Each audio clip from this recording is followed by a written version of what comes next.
Môre maatjies, en ons trek al by Januarie, né? Nuwe jaar, nuwe dinge, nuwe skool, 'n klomp dinge, né? Nuwe skoolboeke en so alles is sommer net nuut. Kom ons begin vanoggend ook met 'n nuwe boek in die Bybel. Ken julle die boeke van die Bybel? Genesis, Exodus, Levitikus. Dit is wat ons laas jaar mee opgehou het, Levitikus, van al die priesters en die offers en die tabernakel. En dan die 4de boek is Numeri. Sê bietjie Numeri? Numeri, ja, in Engels klink dit soos numbers, nee, nommers. Kan julle daarom tel? Mia, nou kan jy tel?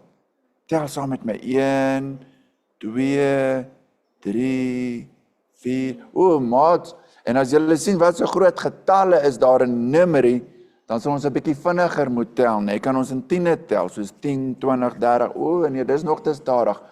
Maat, in Numeri lees ons van die Israeliete wat getel moet word. Vader Jahwe sê vir Moses, Moses, jy moet orde wees, julle is baie, jy moet orde wees, soos in 'n skool, né? Daar moet orde wees. Jy moet vir elke stam van Israel, daar's 12 stamme, 'n man kry, en daai man moet sorg dat sy stam getel word. Nou dit was vir hulle baie belangrik om te tel. En so lees ons in Numeri 1 en Numeri 2 hoe die Israeliete getel word. Nou wat baie interessant is, laaste wat ons in Exodus gelees het, of wat ons gelees het toe Jakob met sy seuns afgetrek het, was hulle maar 70. Maar toe die Bybel mos vir ons geleer, hulle het baie geword. Maar nou lees ons hoe baie het hulle geword. 600.000, eintlik 603, 500 en iets. Maar dit, kom ons onthou nou maar net 600.000. Jo, hoe gaan ons 600.000 verduidelik? As ons tel 100, 200, 300, dan kom ons uiteindelik by 1000. En as jy dit 600 keer doen, dan kom jy by 600.000 uit. Dit is soms so groot soos 'n dorp. Soveel was die Israeliete. En hulle moet nou deur die woestyn trek, want dit was eintlik in die ou Hebreëse Bybel die boek Numeri se naam, in die woestyn. So maats, ons gaan lekker gesels in die boek Numeri van dit wat in die woestyn gebeur het. Maar julle moet altyd onthou, hulle was baie. Maar hulle moes ook ordelik, hulle tentjies mooi opslaan, families by mekaar. Ek wonder wie van julle het hierdie laaste Desember bietjie saam met familie gekamp, of in 'n tent gekamp. Nou dink bietjie daaraan, ja, party het in karavane lekker by die see gewees. Maar die Israeliete was in die woestyn in tente, en hulle was baie gewees, maar hulle was nie alleen nie. En dis wat belangrik is, wie was by hulle? Vader Jahwe. Ons praat van 'n wolkkolom in die dag, en wat in die nag? 'n vuurkolom. En dis waaroor dit gaan eintlik in Numeri. Is nie net om te sê hoe baie die Israeliete was en alles wat hulle gedoen het nie, maar hoe Vader Jahwe hulle gelei het. Hy was by hulle.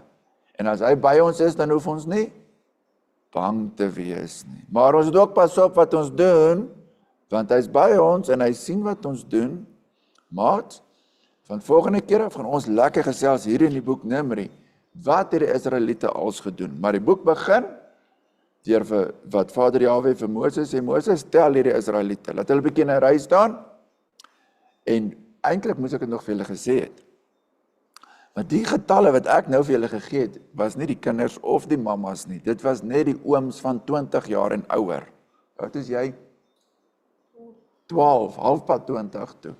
Net van 20 en ouer, nee, ons het nou nie 20-jariges by ons kinderdiens nie, hulle wil nie meer by ons sit nie. Maar van 20 jaar en ouer is jy getel. So kom ons sê vir al die mans was daar ook mammas en nog kinders. Dan begin ons nou praat van miljoene. Nee, hulle was omtrent 1 miljoen of 2 gewees. Verskriklik baie. Dink julle Vader Jahwe kan vir hulle sorg? Dink julle hy kan vir hulle almal beskerm? Dink jy hy kan vir hulle almal kos en water gee? Natuurlik, hy kan alles doen. En dit is wat ons in die Bybel, in die boek Numeri gaan lees. Kom ons sit net so, dan maak ons die oogies toe. Vader Jahwe, baie dankie vir ons Bybels. Dankie dat ons kan lees hoe u volk gelei het, en hoe al was hulle so baie, dat u altyd met hulle was. Wil u vir ons help om te onthou, ons is u kinders, so skapies 'n herder volg, moet ons U volg. In Yeshua, amen. Totsiens maats en sterkte vir die wat hierdie week moet terug skool toe.